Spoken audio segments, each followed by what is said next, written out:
Chapter 45. Kinmu maju dan melihat rubah putih memegang tabung bambu, membusungkan pipinya saat meniupkan udara ke kompor. Kinmu dengan lembut batuk dan berkata, apakah ada orang di rumah? Rubah putih di gubuk rumput melompat kaget dan segera menyembunyikan tabung bambu sambil berbicara dengan suara tua, siapa yang membuat keributan di luar dan mengganggu kedamaianku? Aku adalah iblis kuno dan aku akan mengubahmu menjadi abu. Kinmu tertawa terbahak-bahak dan rubah putih segera mengangkat kepalanya untuk melihat keluar jendela. Melihat pemuda di luar, ia menghela napas lega dan suaranya berubah kembali menjadi suara manis yang normal, jadi, pemuda yang meminjam anginku hari itu. Saya sedikit mabuk dari perjamuan hari itu jadi maafkan ketidaksopanan saya. Jangan hanya berdiri di luar. Masuklah.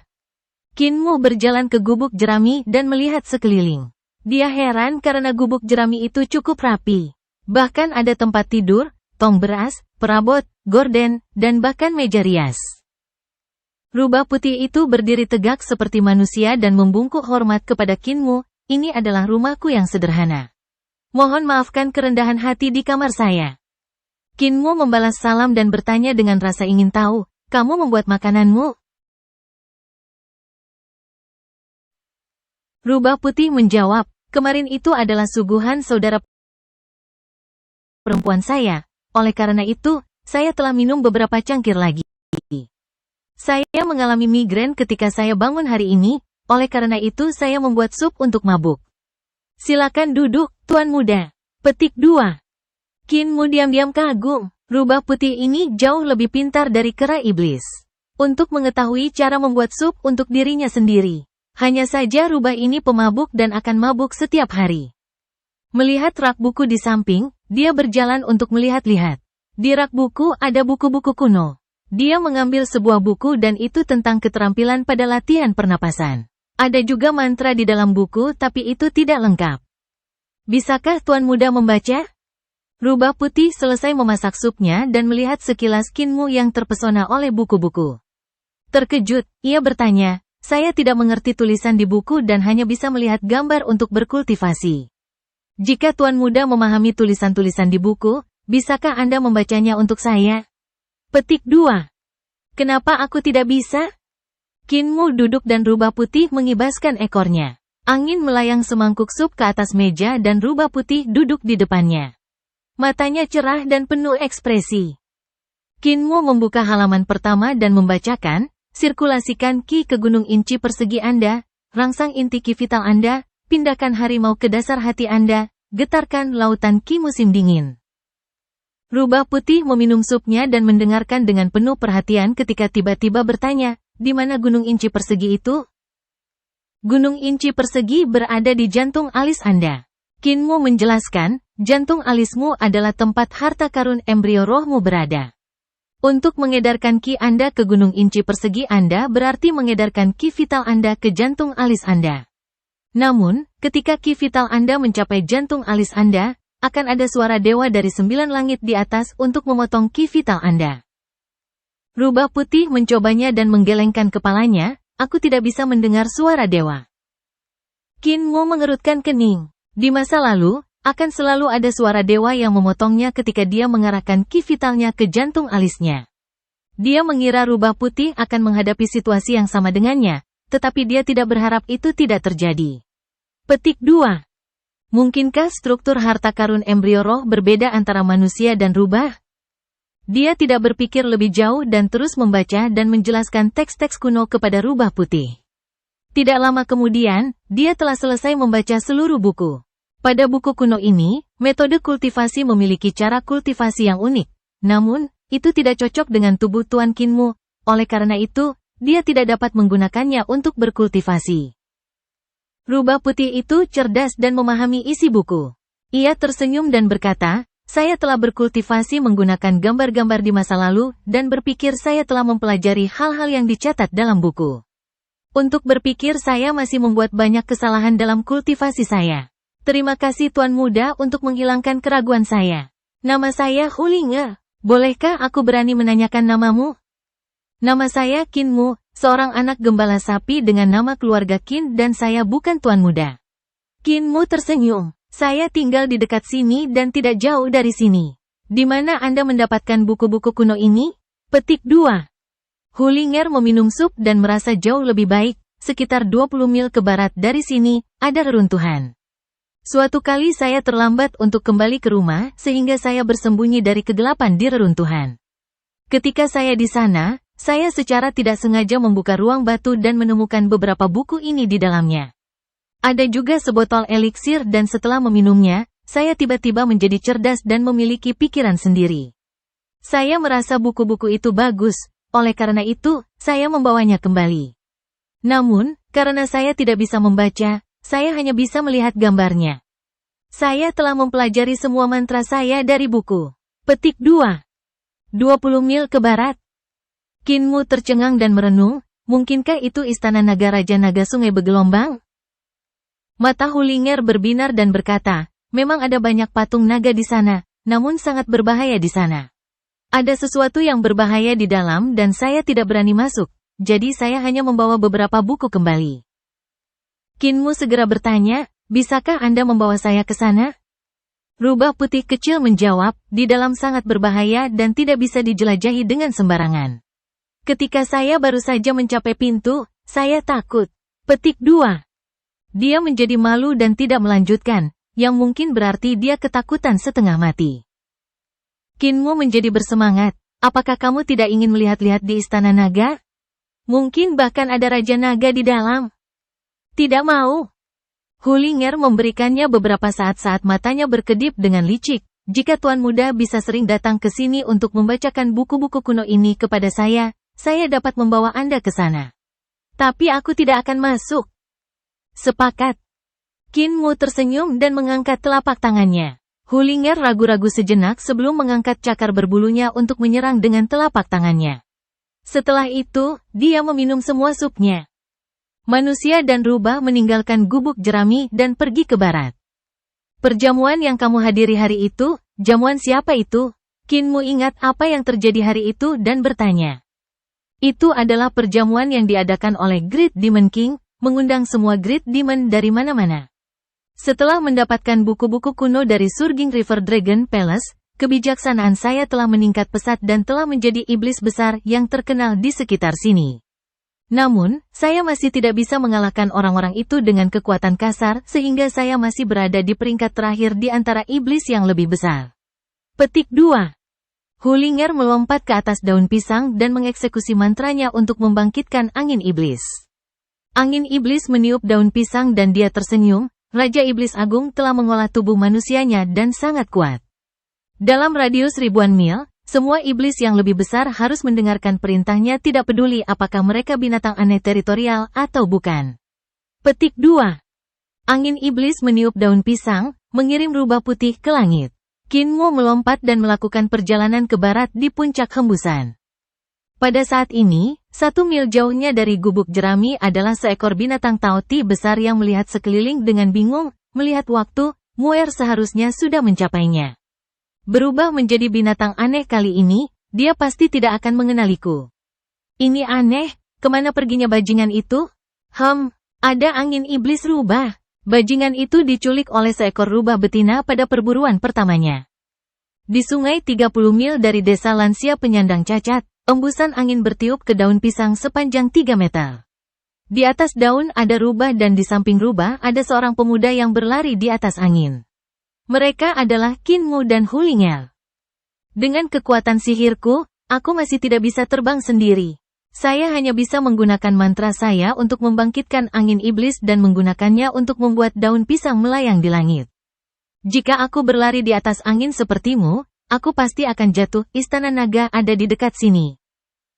Hulinger menurunkan angin iblisnya memungkinkan Kinmu dan daun pisang secara bertahap mencapai tanah. Setelah beberapa waktu, manusia dan rubah mendarat di tanah. Kinmu melihat sekeliling dan melihat sungai Surging melingkari gunung besar. Air biru berputar di sekitar gunung hijau dan kicau burung yang merdu bergema di seluruh lembah. Ada monyet berayun dari pohon ke pohon, ikan besar dan binatang sungai berenang di air. Semuanya damai dan tenteram. Rubah putih melompat-lompat seolah-olah sedang terbang dan Kinmu dengan cepat mengikutinya. Arah di mana Hulinger berlari adalah gunung tempat sungai berputar. Kinmu tidak bisa menahan diri untuk tidak bingung. Mungkinkah istana naga tidak dibangun di sungai tetapi di gunung? Setelah beberapa saat, mereka telah mencapai puncak gunung. Melihat reruntuhan di sana, itu adalah kuil Raja Naga. Di depan kuil, ada batu penahan banjir besar yang tingginya 30 meter. Itu seperti tablet batu dan di bawahnya ada patung kura-kura batu besar yang membawa batu penahan banjir. Kura-kura batu membuka mulutnya seolah-olah sangat lelah dan perlu mengatur napas. Kuil Raja Naga itu kumuh dan memiliki dinding yang bobrok.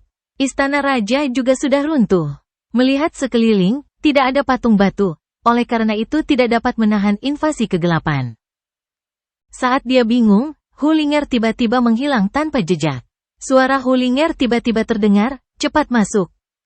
Kinmu melihat ke arah suara itu dan melihat rubah putih di mulut kura-kura batu melambaikan cakarnya ke arahnya. Kinmu segera pergi. Kura-kura batu itu sangat besar, cukup besar bagi seseorang untuk berdiri tegak di dalamnya. Kinmu mengikuti rubah putih yang melompat dan mencapai tempat di mana ada satu set tangga tersembunyi di kedalaman.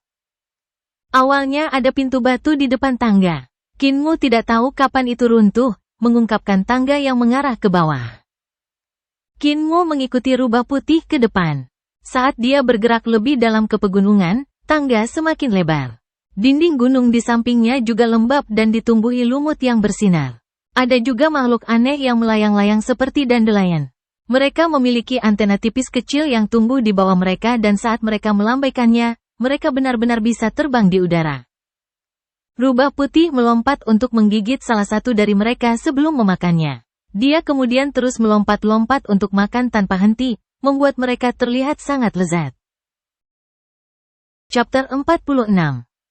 Kinmu mengulurkan tangannya untuk mengambil satu dan dengan hati-hati menggigitnya. Itu memiliki rasa pedas yang lebih pedas dari alkohol kuat bucal.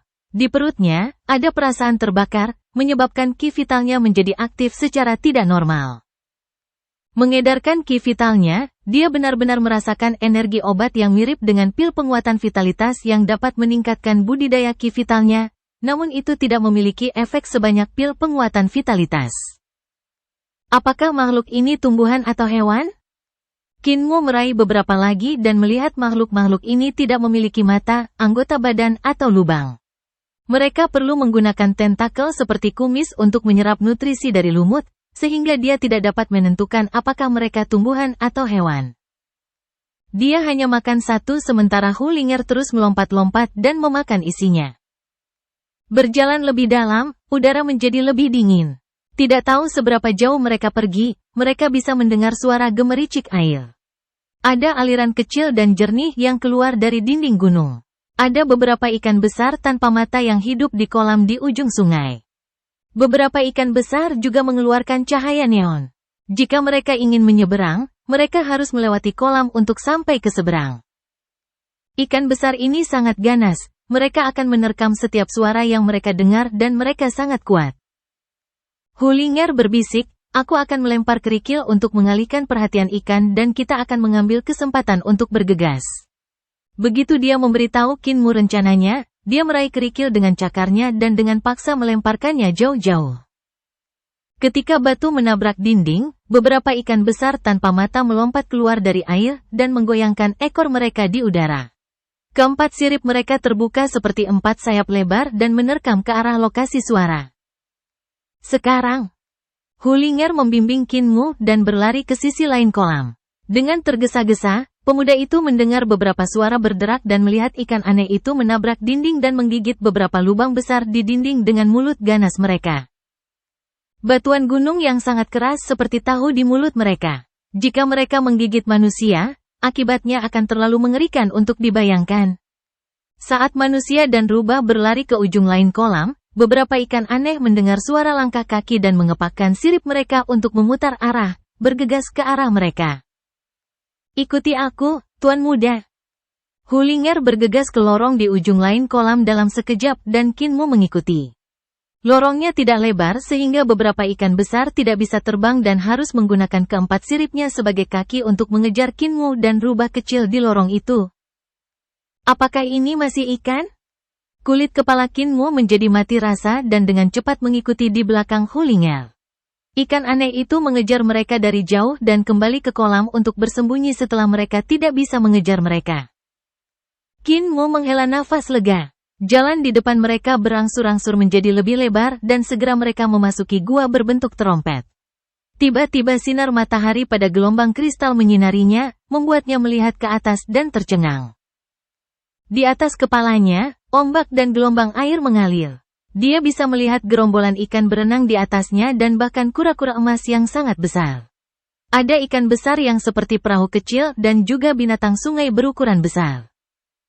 Seekor ikan besar menjadi bersemangat ketika melihat Kinmu dan rubah kecil, membuatnya membuka mulutnya yang ganas untuk menerkam mereka. Namun, itu bertabrakan dengan dinding air yang tidak terlihat dan memantul ke belakang. Ikan besar itu menggelengkan kepalanya dengan bingung dan berenang menjauh. Surging River. Ini adalah dasar dari Surging River. Kinmu memiliki ekspresi aneh, sungai bergelombang tepat di atas kita, namun airnya tidak membanjiri tempat ini. Melihat ke depan, hatinya bergetar. Satu persatu pilar naga muncul di depannya. Masing-masing pilar naga berukuran raksasa dan tingginya puluhan meter. Berdiri tegak di bawah sungai, bagian atas pilar naga bersentuhan dengan sungai. Lantai di bawah kaki mereka diaspal dengan kelereng putih. Saat trotoar memanjang ke depan, ada komunitas istana hanya 300 meter di depan di antara dua baris pilar naga. Pilar naga mengelilingi komunitas istana dan menahan air sungai agar tidak banjir di sini. Namun, banyak istana telah jatuh. Beberapa perubahan besar pasti terjadi di sini yang menyebabkan tempat ini berubah menjadi reruntuhan. Hulinger melompat-lompat dan berhenti di depan reruntuhan istana.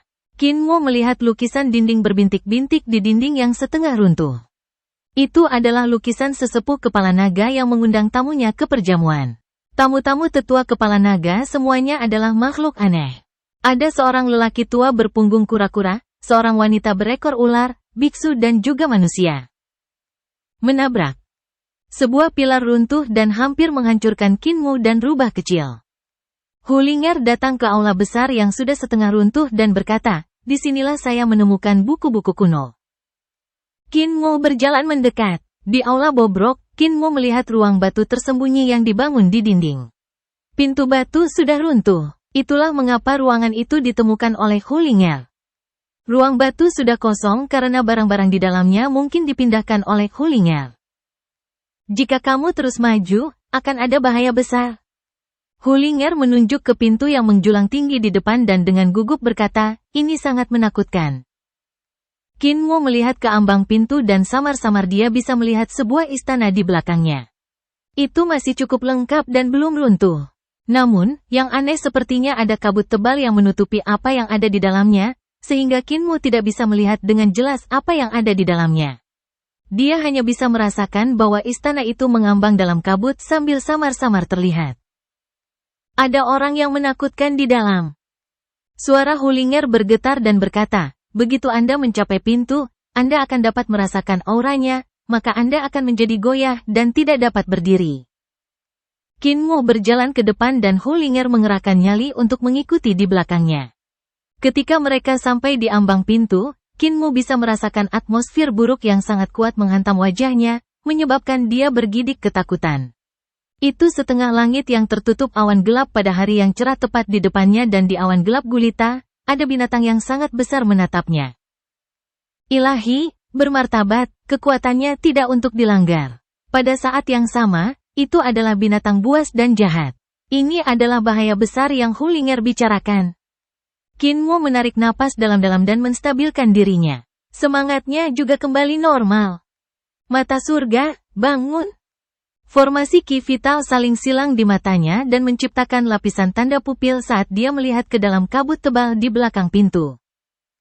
Di sampingnya, tubuh rubah putih sudah lemas dan ambruk ke lantai dengan perut di lantai. Dengan susah payah, dia menggerakkan tubuhnya perlahan kembali ke arah dari mana mereka berasal. Kinmu mengambil rubah putih lemas itu, "Jangan pegang aku, jantungku berdetak sangat cepat, aku akan mati." "Kamu tidak akan mati, hal-hal di istana naga ini bagaimanapun juga sudah mati." Kinmu tertawa, "Coba tebak apa yang kulihat." Hulinger tidak menjawab dan melambaikan anggota tubuhnya di udara. Ekornya juga bergoyang ke kiri dan ke kanan, sepertinya mencoba merangkak pergi, tidak mau tinggal di sini bahkan untuk sesaat. Kinmu tertawa, aku melihat Raja Naga Sungai bergelombang. Ah! Rubah putih kecil itu tersentak dan pingsan, anggota tubuhnya menjadi lurus dan kaku. Kinmu menunggu sejenak dan rubah putih kecil diam-diam membuka salah satu matanya untuk melihat sekeliling. Kinmu menggodanya lagi, Surging River Dragon King. Anggota badan Hulinger menjadi lebih kaku dan menutup matanya lagi. Raja Naga Sungai bergelombang sudah mati. Kinmu tidak tahu apakah harus tertawa atau menangis. Hanya tinggal tulangnya saja. Siapa yang tahu berapa lama Raja Naga telah mati? Aku berhasil melihat tulang naganya di dalam kabut. Hulinger segera membuka matanya, sudah mati. Kinmu menganggukkan kepalanya, kamu akhirnya bisa tenang kali ini. Ikuti saya masuk. Hulinger segera menggelengkan kepalanya dan Kinmu hanya bisa menjatuhkannya tanpa daya. Namun melihat rubah putih terus merangkak dengan lemah di luar dengan perutnya di lantai, Kinmu mengangkatnya lagi dan meletakkannya di bahunya. Berjalan menuju pintu, rubah putih sangat gugup. Dengan bulu semua berdiri di ujungnya, cakarnya mencengkeram erat ke bahu Kinmu dan matanya yang dipenuhi teror menatap lebar ke depan, tidak berani bergerak bahkan 1 inci pun. Saat Kinmu masuk ke dalam kabut, Hulinger mencengkeram lebih erat dan ekornya yang berbulu menjadi sangat kaku. Setelah bertahun-tahun, kabut tebal tidak menghilang sama sekali. Namun yang aneh adalah Kinmu tidak bisa merasakan kelembapan berjalan di dalam kabut. Dia hanya bisa melihat tetesan air mengambang di kabut, tenang dan tidak bergerak. Dia kemudian melihat banyak batu giok yang pecah mengambang di langit dan selain itu, ada juga potongan senjata roh, tulang yang patah, semuanya diam-diam mengambang, seolah-olah tidak ada 1 ons pun berat. Ketika dia berada di ambang pintu, dia hanya melihat tulang naga dan tidak melihat sisa barang semacam ini. Pasti ada pertempuran sengit di sini, bahkan kerangka dan senjata roh para ahli hancur. Apa yang sebenarnya terjadi di sini? Apakah itu terjadi sebelum bencana reruntuhan besar atau setelahnya? Kinmu tiba-tiba merasa sakit yang tajam di kulit kepalanya. Itu adalah Hulinger yang ketakutan setengah mati oleh tengkorak yang mengambang dan melompat ke kepalanya sambil mencengkeram kulit kepalanya dengan erat, tubuhnya melengkung karena ketakutan. Rubah putih gemetar ketakutan, membuat kulit kepala Kinmu gemetar juga. Naga. Rubah putih menjerit dan menukik turun dari kepala Kinmu, menempel di punggungnya. Dengan anggota tubuhnya menempel pada pinggang Kinmu, Kinmu tampak seperti sedang membawa ransel bulu putih. Chapter 47. Di depan mereka, seekor naga besar berputar-putar di sekitar istana yang megah, dengan kepala naganya yang besar tergeletak tinggi di atas aula besar, menatap lurus ke arah mereka. Ini adalah kerangka naga. Daging naga besar itu hilang dan hanya kerangkanya yang tersisa. Hanya giginya saja yang jauh lebih tinggi dari Kinmu. Meskipun naga besar itu telah mati, kekuatan dan poinnya yang luar biasa masih terlihat. Itu pasti makhluk yang sangat kuat di masa hidupnya. Kinmu membuka mata langitnya untuk melihatnya dan dia langsung merasa seolah-olah kerangka naga itu hidup kembali. Dengan cahaya ilahi yang menembus langit, naga besar itu tampak meliuk-liuk di matanya. Naga besar itu jelas sudah mati namun sikap dan keberaniannya membuatnya merasa bahwa naga besar itu masih hidup. Surging River Dragon King, naga sejati. Kinmu memandangi naga besar itu dan hatinya goyah. Dia memikirkan keterampilan tinju yang diajarkan Matua kepadanya, Tempest of the Nine Dragons of Thunderclap 8 Strikes. Ki Vital Tempest of the Nine Dragons dibagi menjadi 9 lapisan kekuatan. Lapisan pertama adalah Rush of the Raging Dragon, lapisan kedua adalah Twin Dragon Twist. Dengan setiap lapisan kekuatan naga ekstra akan muncul. Melatih tinjunya sejak muda dengan Matua, dia telah berlatih gerakan ini berkali-kali namun dia selalu tidak dapat memahami esensi dari keterampilan ini. Dengan dorongan kultivasinya baru-baru ini, dia kemudian berhasil meningkatkan kekuatan Tempest of the Nine Dragons, namun, ketika dia bertarung dengan Ming Xin, dia masih dalam posisi yang kurang menguntungkan. Ini mungkin sebagian karena dia tidak mengolah kitab suci Mahayana Rulai dari biara petir besar, tetapi sebagian besar masih karena fakta bahwa kekuatan 9 naga di tinjunya hanya terlihat seperti naga. Terlihat seperti naga bukan berarti itu naga. Penampilannya mungkin ada tetapi kekuatannya tidak, oleh karena itu secara alami akan hancur dengan sentuhan. Jika kekuatan di tinjunya adalah naga asli, bahkan jika dia tidak mempelajari kitab suci Mahayana Rulai, Tempest of the Nine Dragons miliknya juga akan menjadi ajaran yang benar. Ini karena Tempest of the Nine Dragons juga meniru dorongan naga asli yang mengendalikan prahara. Di tengah badai besar, naga ilahi membantai musuh-musuhnya. Jika dia bisa mengambil esensi ini, dia tidak perlu mempelajari kitab suci Mahayana Rulai.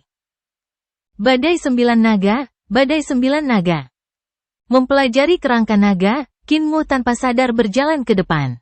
Di matanya, hanya ada kerangka naga saat dia mempelajari bentuk naga, struktur tulang, kekuatan naga, keanggunan naga, dan memahami aura dan semangat naga. Dia tenggelam lebih dalam dan lebih dalam ke trans, semakin dia mempelajari naga itu. Saat dia bergerak maju, dia mulai membuat gerakan aneh dengan tangan dan tubuhnya, tanpa sadar meniru tindakan naga sungguhan. Ki vital ini juga tanpa sadar berenang ke seluruh tubuhnya seperti naga sungguhan, menyempurnakan potongan-potongan dengan setiap sirkulasi. Dalam harta karun ilahi embrio rohnya juga meniru gerakannya, saat menghirup dan menghembuskan ki vital. Sesuatu yang ajaib terjadi. Ki vital yang dihembuskannya tidak masuk ke tubuh Kinmu dan malah berenang di sekitar tubuh embrio roh, berubah menjadi naga kecil. Saat ki vital yang dihembuskan meningkat, naga kecil itu berangsur-angsur tumbuh dan menjadi setinggi manusia sambil melingkari embrio roh. Hulinger awalnya ketakutan tetapi seiring berjalannya waktu, ketakutan di hatinya berkurang dan dia tidak lagi ketakutan. Namun saat Kinmu mempelajari kerangka naga, dia juga benar-benar melupakannya.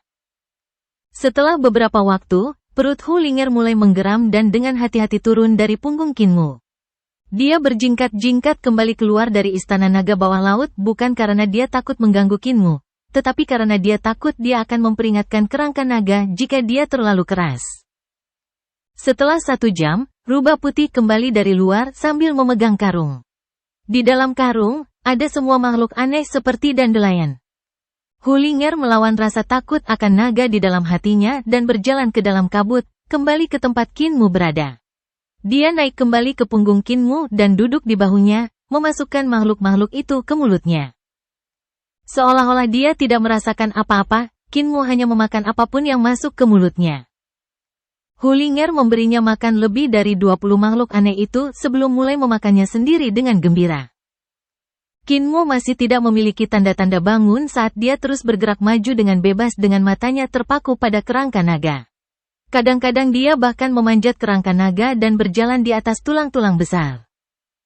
Sementara itu, seekor naga hijau melingkari embrio rohnya sambil membiarkan percikan listrik kami. Bagaimanapun, Kinmu terlalu fokus mempelajari kerangka naga dan tidak menyadarinya. 2 hari berlalu seperti ini.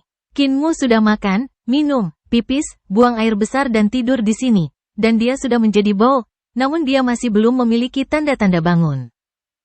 Hulinger juga sangat sabar dan telah merawat Kinmu selama ini. Ketika dia haus, dia akan menggunakan daun pohon untuk mengambil air untuknya. Ketika dia lapar, dia akan pergi dan menangkap beberapa makhluk aneh. Namun, untuk menangkap mereka, dia harus melewati kolam dan berhati-hati agar tidak dimakan oleh ikan aneh itu. Beruntung baginya, dia cukup pintar dan tidak terpeleset. Dan tentu saja, ketika Kinmu mengeluarkan isi perutnya, dia masih akan menjauh. Ketika hari ketiga tiba, Hulinger sedang mengambil air ketika dia tiba-tiba mendengar suara heran Kinmu, mengapa saya begitu kotor? Hulinger terkejut saat dia menjawabnya dengan belak-belakan, akan aneh jika kamu tidak kotor setelah berdiri di sini selama 3 hari. Sudah 3 hari? Kinmu terkejut dan berteriak, ini buruk. Orang-orang di desa pasti akan khawatir sakit karena saya tidak kembali setelah 3 hari. Cepat, ayo kembali. Tiba-tiba, dia menghentikan langkahnya dan berkata, jika saya kembali sekarang, saya pasti akan dimarahi dan bahkan dilarang keluar lagi. Karena saya sudah keluar sekarang, mengapa saya tidak melihat-lihat di Istana Naga dan melihat harta apa yang bisa saya temukan? Petik 2. Dengan semangat tinggi, dia berjalan ke Istana Naga bawah laut. Hulinger mengikutinya ke aula megah, namun dengan nyali kecilnya, dia hanya berani tinggal di sekitar kaki Kinmu dan tidak berkeliaran sendirian.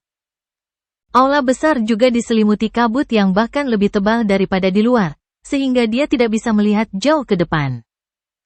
Aneh, dari mana kabut ini berasal? Kinmu bingung. Kabut ini bukan kabut dan bahkan dengan mata langitnya, dia tidak bisa benar-benar melihat jauh ke depan. Semakin dalam dia memasuki aula, semakin pekat kabutnya dan semakin sedikit yang bisa dia lihat. Hulinger menjadi lebih takut dan menggigit celana Kinmu untuk mengikutinya. Pada saat ini, dia mendengar suara aneh, yang lembut, tenang namun memberikan perasaan sedih. Seolah-olah seseorang menyanyikan lagu sedih di tengah kabut, namun itu bisa dimengerti. Itu adalah bahasa kuno yang misterius dan samar. Itu sama kunonya dengan bahasa dewa dan iblis. Saat Kinmu mendengarkan lagu itu, dia menyentuh wajahnya dan menyadari bahwa dia telah menangis tanpa sadar. Lagu ini membuatnya merasa seolah-olah ada seorang wanita yang melayang-layang di tengah kabut sambil menyanyikan kisah patah hati. Tiba-tiba, cincin pada tongkat biksu Hakhara mulai berdering keras. Kakek Ma berkata bahwa staf biksu Hakhara memiliki efek melenyapkan pikiran yang tidak murni dan jahat.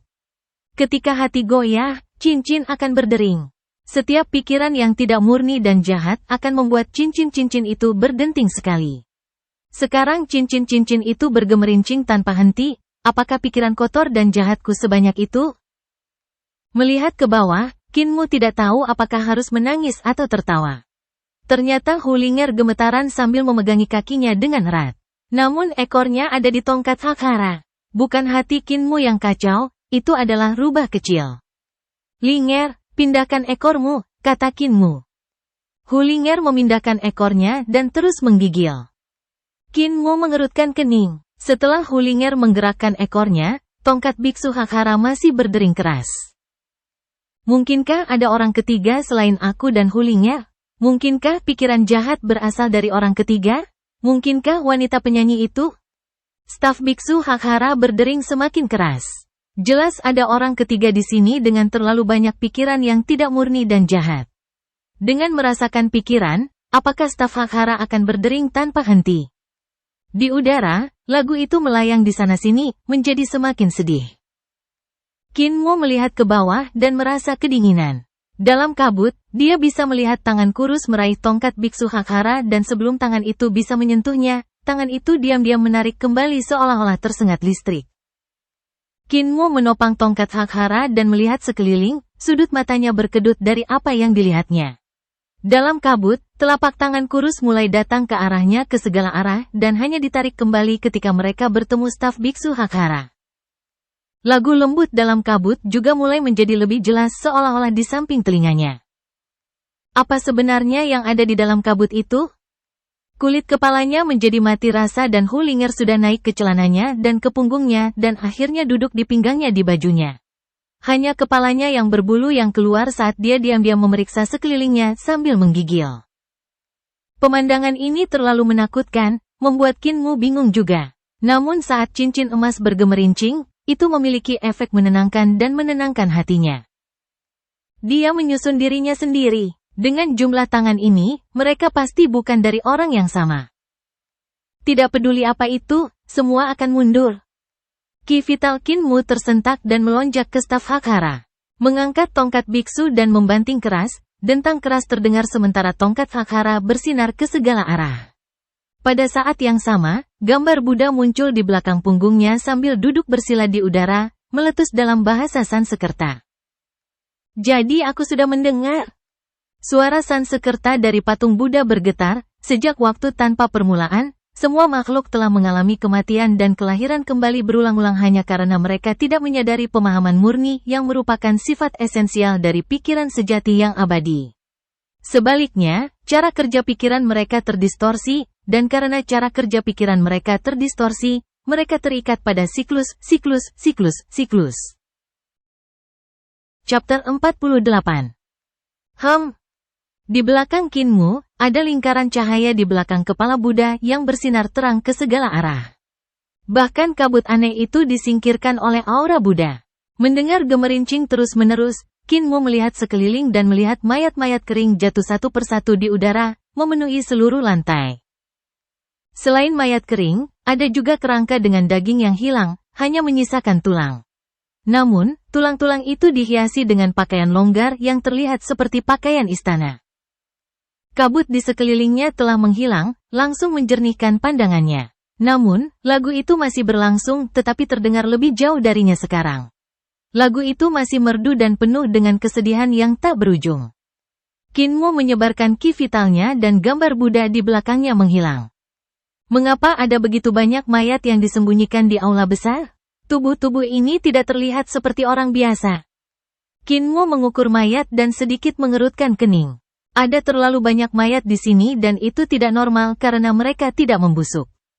Tubuh Raja Naga Sungai Bergelombang di luar sudah membusuk, meninggalkan kerangkanya. Bagaimana mayat di aula bisa diawetkan sampai sekarang? Ada kemungkinan bahwa mayat-mayat ini datang setelah bencana reruntuhan besar. Mereka telah menemukan jalan menuju Istana Naga Sungai Bergelombang dan memasuki aula besar ini, sama seperti Hu Ling'er dan aku. Sudut mata Qin Mo berkedut dan melihat ke depan. Bagian yang lebih dalam dari aula besar masih tertutup kabut tebal. Apa yang ada di kabut yang telah membunuh mereka dan mengubah mereka menjadi keadaan ini? Kulit kepalanya menjadi mati rasa saat dia mencengkeram tongkat biksunya dengan erat. Staf biksu Hakhara tidak diragukan lagi, harta yang bernilai untuk seluruh kota. Dia hanya memasukkan ki vitalnya ke tongkat biksu dan kekuatan yang begitu menakjubkan muncul. Adalah keinginan Nenesi baginya untuk membawa tongkat biksu itu keluar. Nenesi sangat memperhatikan keselamatannya dan selain staf biksu, dia juga telah berubah menjadi bentuk yang berbeda untuk melindunginya dalam kegelapan. Nenek pasti khawatir sakit selama beberapa hari ini. Qin Mo merasa bersalah tetapi semangatnya terangkat sekali lagi saat dia melihat sekeliling, sumber kabut ini, serta bahaya besar, seharusnya ada di sekitar aula besar ini. Apa yang telah membunuh para praktisi yang datang menjelajah ini? Pada saat ini, kabut jauh di dalam aula melonjak ke depan ke arahnya dan menyebar di bawah kakinya sebelum naik perlahan. Ketika mayat-mayat kering di lantai tertutup kabut, mereka sebenarnya perlahan-lahan menggerakkan tubuh mereka dan berdiri dengan aneh. Kabut naik lebih tinggi dan segera naik di atas kepala Qin Mo. Dalam kabut, mayat-mayat mulai melayang ke atas. Saat kabut semakin tebal, mayat-mayat kering menghilang dalam kabut. Siapa hantu yang menghasut masalah dan membuatku bingung? Hakhara. Qin Mo membawa tongkat biksu dan berjalan ke depan. Setelah puluhan meter ke depan, lagu itu terasa lebih dekat dan Qin Mo mengangkat tongkat biksunya untuk memberikan pukulan keras. Aura Sang Buddha bersinar terang dan suara Sang Buddha mengelilinginya. Di belakang punggungnya muncul gambar Buddha sekali lagi dan aura Buddha bersinar dengan gemilang, mengalahkan kabut dan menyebabkan mayat-mayat kering jatuh ke tanah sekali lagi. Biksu kecil. Sebuah suara yang menusuk tulang tiba-tiba bergema di aula, namun, itu hanya mengatakan satu kalimat, membuat Qin Mo dan rubah kecil curiga bahwa mereka salah dengar. Qin Mo akhirnya melihat sumber kabut yang keluar dari patung es di Istana Naga. Dia akhirnya berjalan dan melihat seekor naga muda terbaring diam di dalam. Ada pedang patah yang menusuk dadanya, menusuk jantungnya. Di antara pilar naga di aula besar, ada naga hijau besar yang perlahan berenang ke sana kemari. Tampaknya tidak memiliki tubuh fisik saat melewati pilar naga. Lagu itu berasal dari naga hijau dan tatapannya tidak pernah meninggalkan tubuh naga muda yang membeku. Tatapannya dipenuhi dengan kasih sayang dan kesedihan yang lembut, seperti lagunya, tampaknya patah hati karena anaknya telah meninggalkannya. Ini adalah jiwa naga. Jiwa seekor naga. Bisa jadi Raja Naga Sungai Bergelombang atau bisa jadi istri Raja Naga Sungai Bergelombang. Itu adalah seorang ibu dan naga muda yang membeku itu seharusnya adalah anaknya. Dia pasti mengalami bencana reruntuhan besar sementara anaknya menderita luka pedang kematian. Dia pasti sangat mencintai anaknya sehingga membekukan anaknya saat dia meninggal karena bencana. Namun, jiwanya masih berlama-lama di aula besar ini, menjaga anaknya yang berharga sambil menyanyikan lagu anak-anak dari ras naga, berharap untuk membangunkan anaknya suatu hari nanti. Biksu kecil, di sini. Tiba-tiba, suara itu bergema lagi dan Qin Mo melihat ke arah sumbernya. Selain balok es misterius ini, Kinmu melihat balok es misterius lainnya di aula. Balok es misterius ini tersembunyi di balik balok es yang telah menyegel naga muda itu. Kedua balok itu dihubungkan bersama. Di balok es ini, penatua alis putih dengan pakaian ungu disegel di dalamnya. Pakaian pada sesepuh harus menjadi jubah resmi yang merupakan jubah senja yang disulam dengan 9 ornamen. Di pinggang tergantung liontin emas dan batu giok serta pedang. Di kepalanya ada 9 mahkota kekaisaran berumbai sementara dia berpose mencabut. Dengan spanduk hitam di satu tangan, tangannya yang lain masuk jauh ke dalam balok es misterius lainnya dan meraih manik-manik seukuran telur berwarna hijau. Dia tidak tahu apa itu manik-manik hijau, tetapi manik-manik hijau itu memiliki naga hijau kecil yang melingkar di dalamnya. Apakah manik-manik ini yang telah membekukan lelaki tua itu? Kinmu mengedipkan matanya dan berjalan ke depan untuk memeriksa sesepuh yang membeku di es, dan kemudian menemukan keanehan. Saat tubuhnya bergerak, mata sesepuh di es benar-benar bergerak juga. Suara itu benar-benar miliknya. Kinmu sedikit ketakutan dan menoleh untuk melihat mayat kering di tanah, langsung memikirkan kemungkinan. Penatua di dalam es seharusnya menjadi orang pertama yang menemukan istana naga sungai bergelombang. Ketika dia menemukan manik-manik ini di dalam es dan ingin mengambil manik-manik itu, dia membeku di tempat. Untuk dapat bertahan di es untuk waktu yang lama dan tidak mati mungkin karena spanduk hitam di tangannya yang telah membunuh para praktisi yang telah memasuki istana naga setelah dia dan menyerap esensi dan darah mereka, oleh karena itu praktisi telah berubah menjadi mayat kering setelah kematian mereka. Disegel di balok es sampai sekarang, jumlah kultivasi yang bisa digunakan tetua seharusnya tidak banyak. Selain itu, dengan membawa staf biksu Hakhara ke istana naga, Kinmu mampu bertahan dari kekuatan aneh spanduk hitam, dan lolos tanpa cedera di bawah perlindungan staf. Jadi itu adalah Hakhara dari biksu tua dari Great Thunderclap Monastery. Tidak heran kamu bisa bertahan melawan kekuatan aneh kabut itu. Penatua di dalam es tidak dapat membuka mulutnya tetapi dia dapat memproyeksikan suaranya melalui getaran tenggorokannya. Kamu bukan biksu dari biara petir besar, jadi mengapa Anda memiliki tongkat biksu tua? Kinmu dengan jujur menjawabnya, junior di sini telah mengalahkan muridnya dan memenangkannya. Memenangkannya? Penatua tertawa dari tenggorokannya, bagaimana biarawan tua itu tidak menjadi pecundang? Berapa usiamu? Kinmu menjawab, saya akan berusia 12 musim gugur ini. Penatua berpakaian ungu memuji, 12 tahun dan Anda mengalahkan murid biksu tua itu, benar-benar luar biasa. Kinmu mengedipkan matanya dengan polos dan bertanya, mengapa senior terjebak di sini di dalam es? Penatua itu terkekeh dan berkata, tentu saja ada cerita di balik ini dan semuanya kembali ke awal ketika, hei, jangan pergi. Kembali. Kinmu berhenti dan berkata seolah-olah dia dalam dilema, senior, saya terburu-buru untuk pulang dan tidak punya waktu untuk cerita. Penatua terbatuk dan melanjutkan, singkat cerita, saya telah membawa berbagai murid saya untuk melakukan perjalanan ke reruntuhan besar dan telah menemukan tempat ini secara tidak sengaja. Melihat banyak mayat kering di sini, aku tahu manik naga inilah yang menyebabkan kerusakan dan telah membunuh semua orang yang masuk ke sini dengan menyerap esensi dan darah mereka, mengubahnya menjadi mayat kering. Alasan manik melakukan ini adalah untuk memperpanjang umur naga muda ini. Sebagai seorang kultivator, saya tidak akan memaafkan perilaku semacam ini dan siap untuk menahan manik-manik naga ini untuk menghentikannya melukai lebih banyak orang. Namun, saya membantu membuat kesalahan dengan tidak mengharapkan manik-manik naga ini menjadi manik-manik naga dari Dewa Naga, sehingga disegel di sini di dalam es. Tak satu pun dari murid-murid saya yang selamat. Hulinger yang bersembunyi di dada Kinmu dan mengintip keluar, berbisik, apakah Anda percaya ceritanya, Tuan Muda?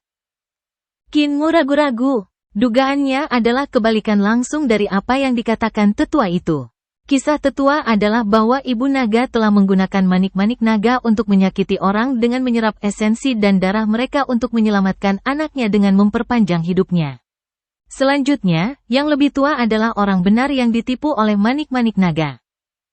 Sedangkan dugaan Kinmu adalah bahwa tetua disegel oleh es dan untuk memperpanjang hidupnya sendiri, dia telah menggunakan seni jahat untuk menyerap esensi dan darah para praktisi di sini. Kinmu tidak dapat menyangkal bahwa tebakannya dan cerita tetua itu mungkin benar, tetapi skenario mana yang sebenarnya? Kinmo melihat sekeliling dan melihat kabut mengerumuninya lagi dan dia segera membanting tongkat biksu Hakhara ke tanah. Jadi aku sudah mendengar. Gambar Buddha muncul di belakangnya lagi saat suara Sansekertanya bergema. Sejak waktu tanpa awal, semua makhluk telah mengalami kematian dan kelahiran kembali berulang-ulang hanya karena mereka tidak menyadari pemahaman murni yang merupakan sifat esensial dari alam semesta. Pikiran sejati yang abadi. Sebaliknya, cara kerja pikiran mereka terdistorsi, dan karena cara kerja pikiran mereka terdistorsi, mereka terikat pada siklus. Agama Buddha dari biara petir hebat benar-benar terampil. Penatua di es mengagumi. Bagaimana saya bisa berbicara dengan senior? Kinmo menghilangkan kabut dan bertanya. Penatua di dalam es menjawab, nama saya Gulinuan, tutor putra mahkota Kekaisaran Perdamaian Abadi dan pejabat tingkat pertama yang lebih rendah. Jika kamu bisa menyelamatkanku dari sini, aku bisa menjanjikanmu kekayaan tanpa akhir saat kita kembali ke Eternal Peace Empire.